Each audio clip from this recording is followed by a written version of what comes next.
Power Rangers síla strážců. V minulém dílu jste viděli. Je to mapa k ohnivému srdci. Ve starověku věřili, že je zdrojem obrovské síly. Tajemství ohnivého srdce. To si vezmu. Dej to sem! Vyděšený Xandr. Ahoj, Čipe, úspěch, víš s čím? Ne, Ha, mám o $12,5 větší tržbu než ty. Prohrál si sázku, dlužíš mi oběd. Ne tak rychle, Xandr Veliký má ještě 4 minuty. Lily, Mohl by mi tu někdo pomoct? Dobré odpoledne, Lily. Vypadáš jako fanda Led Zeppelin. Můžu ti s něčím pomoct? Pěkný beďar, Rudolfe. Beďa? Xandr Beďar Veliký. Absolutně mi zničil můj skvělý profil. Tenhle pupen je jak mít ještě jeden nos. to je ono. Možná, že svitek ohnivého srdce je jako 2 poloviny obličeje. Krom toho pupenu, samozřejmě. Ano! Úspěch! Dokončil jsem celé toto kryptomagnetické pucle. A to za 40 minut. Měl bych pracovat pro CIA, nebo FBI, nebo ještě lépe pro strážce. Co jsem řekl? Nic, Jo, je to báječný nápad. měl bys... Jim zavolat. Zavolat. Zavolat jim? Ach jo. Tak, tentokrát už to musí fungovat. Jo, a pak mě to Povídej. praštilo. Klíčem bylo zrcadlo, takže zatímco si Xandr prohlížel sám sebe a já se díval na něj, řešení mě praštilo přímo do očí.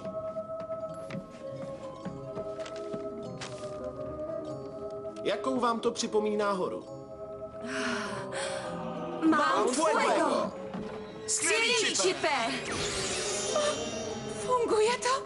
Konečně jsem něco udělala správně. Co jsi to udělala? Lektvar, který udělá z ošklivých smutných kytek tyhle nádherné květiny? To je lektvar dokonalosti? Tak jo, jdeme. Ohnivé srdce čeká. Musíme se rozdělit, aby jsme to tam pořádně prohledali, hej. Jdeme, Xandre.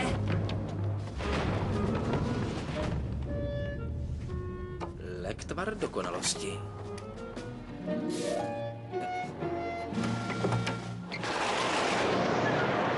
Určitě to musí dávat nějaký smysl. Mami, jsem doma. Jestli se tomuhle hroznému místu dá říkat domov. Pokud se ti tu nelíbí, měla by ses odstěhovat k otci. Zapomněla jsem. Já ho vlastně proměnila v červa. Tak jo, chápu. Na čem pracuješ? Svitek ohnivého srdce. Nedá se rozluštit. Tohleto? S tím si poradím.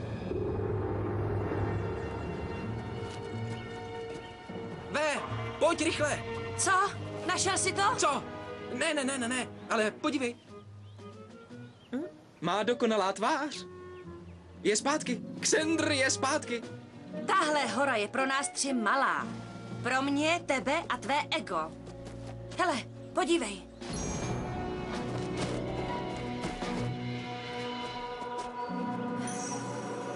To je určitě ten symbol. Buď připraven na cokoliv. Jasný. Bacha! Pozor! Aha. Jeskyní sliz. Hnus. Hele.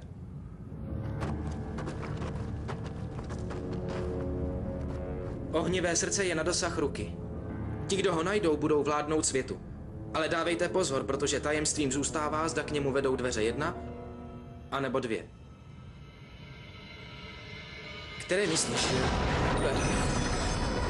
Ano, to musí být ono. Vždycky jsi měla štěstí. Odneseme to ven. Moment, chci se podívat, co je za druhými dveřmi. Xandre? Já na druhou stranu takový štěstí nemám.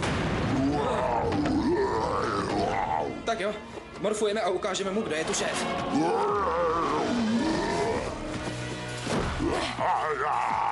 Tak jo, on. Myslíš? Xandre! Není ti nic? Bylo mi i líp. Magická hůl, síla tornáda! Ha!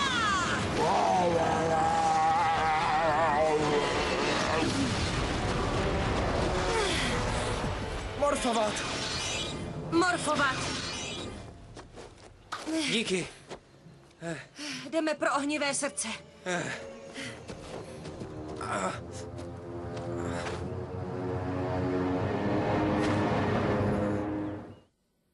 Ahoj! Slyšeli jsme výbuch. No to víš. Co se stalo? Nejde to. Podívejte se na tohle. Hele, odpočítává to čas.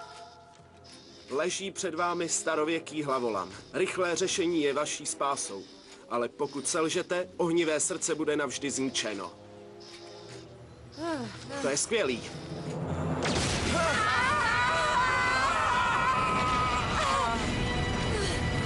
Dejte nám tu truhlu!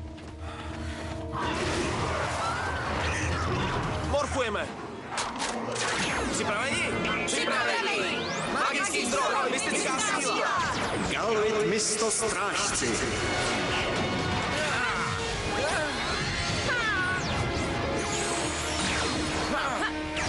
Magická hůl!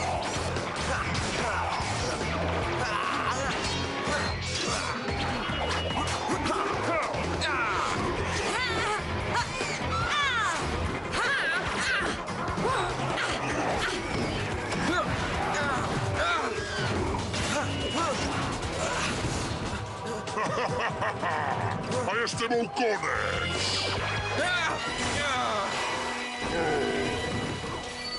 Dobrá práce, všichni. Zvládli jsme to. Zklamal si našeho pána! Za to budeš pikat!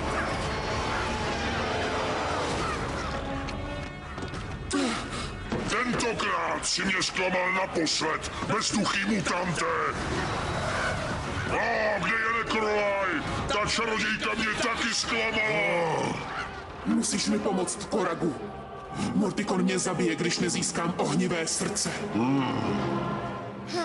Pořád to odpočítává. Je mi líto. Takový hlavolem jsem nikdy neviděl. Ani nevím, kde začít. To nikdo z nás. A půl hodina už je pryč. Po té bitvě ti zůstalo na hlavě nějaké listí. Au! Wow. Nic to není. Vážně. Jen mám malý problém.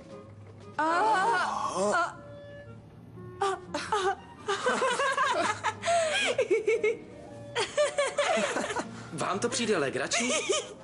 Alexandre, ty se přece vždycky taky směješ, když se Claire promění v něco legračního. Jsem si jistá, že je to jen vedlejší efekt tvých schopností. Určitě to zmizí. Musíš to sklepat.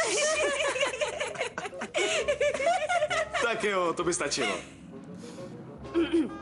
Mohl by z toho vyrůst.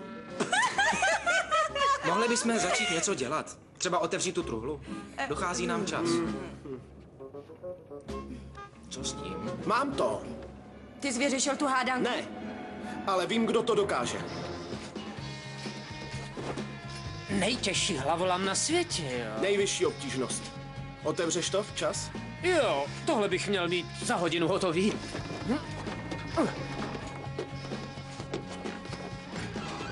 Doufám, že to vyjde. Neboj, jen co to vyřeší, uděláme diverzi a utečeme s truhlou dřív, než ji zvládne otevřít. Jednoduché. Slavná poslední slova.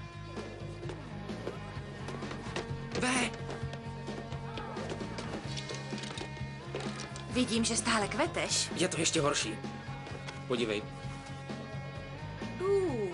Některé dívky mají rády chlupaté hrudníky. Hej, je to vážné. Takhle mě nesmí nikdo vidět. Co se stane, když to nezmizí? Ale zmizí. Na podzim.